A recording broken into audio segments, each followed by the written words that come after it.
लूला और उनके डेलीगेशन का भारत में स्वागत करते हुए मुझे अत्यंत प्रसन्नता हो रही है। भारत और ब्राजील, दो महाद्वीप, दो लोकतंत्र और अब साझेदारी का नया अध्याय। शनिवार को प्रधानमंत्री मोदी और ब्राजील के राष्ट्रपति लूला की मुलाकात सिर्फ हाथ मिलाने तक सीमित नहीं रही, बल्कि कई बड़े समझौतों पर मुहर लगी है। तो सवाल है, इस बैठक से भारत को क्या मिलेगा और विकसित भारत के विजन को इससे कितनी ताकत मिलेगी। डिजिटल, डिफेंस और डेवलपमेंट, लगभग सभी सेक्टर में भारत और ब्राजील के बीच अहम समझौते हुए हैं। आइए जानते हैं भारत और ब्राजील के बीच हुए अहम 10 समझौतों की मुख्य बातें। पहला और सबसे अहम समझौता, विदेश मंत्रालय के अनुसार दोनों देशों के बीच रेयर अर्थ एलिमेंट्स और जरूरी मिनरल्स के क्षेत्र में सहयोग पर मुहर लगी है। इसका मतलब है कि टेक्नोलॉजी ट्रांसफर, एक्सप्लोरेशन, रिसर्च और डेवलपमेंट को बढ़ावा मिलेगा।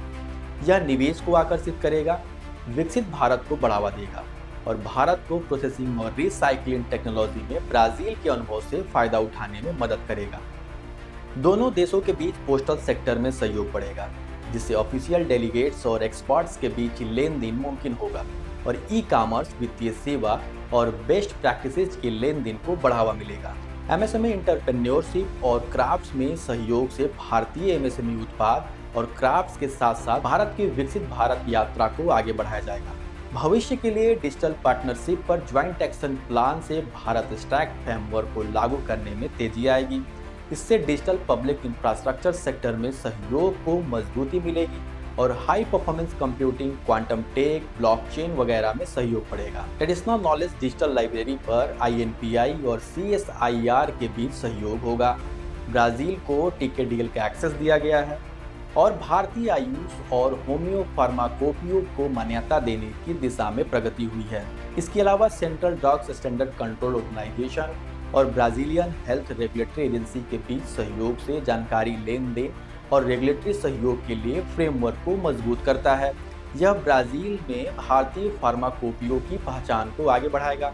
IIMC और मिनास गैरेस संघीय विश्वविद्यालय के बीच सहयोग होगा, जिसका मतलब है कि स्टूडेंट्स और फैकल्टी मेंबर का आदान प्रदान बढ़ेगा और कॉलेज और लेबोरेटरी सुविधाओं तक आपसी पहुंच भी होगी। सत्यजीत रे फिल्म एंड टेलीविजन इंस्टीट्यूट और साओ पावल यूनिवर्सिटी के बीच सहयोग से फिल्म और मीडिया में ज्वाइंट प्रोजेक्ट्स को बढ़ावा मिलेगा, जिससे स्टूडेंट और फैकल्टी एक्सचेंज प्रोग्राम को बढ़ावा मिलेगा। ब्राजील ने भारतीय पासपोर्ट होल्डर्स के लिए बिजनेस वीजा को 10 साल के लिए बढ़ा दिया है। इससे ब्राजील में बिजनेस करने वाले भारतीयों को आसानी होगी।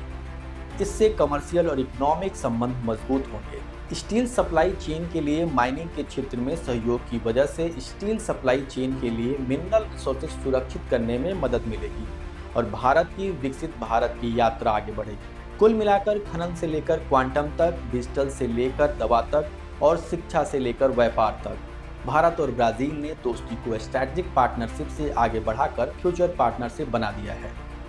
सवाल ये है, क्या ये साझेदारी भारत को सप्लाई चेन की वैश्विक राजनीति में नई ताकत देगी? इस पर आप क्या सोचते हैं? कमेंट करके बताएं। वीडियो पसंद आए तो लाइक, शेयर, सब्सक्राइब जरूर करें।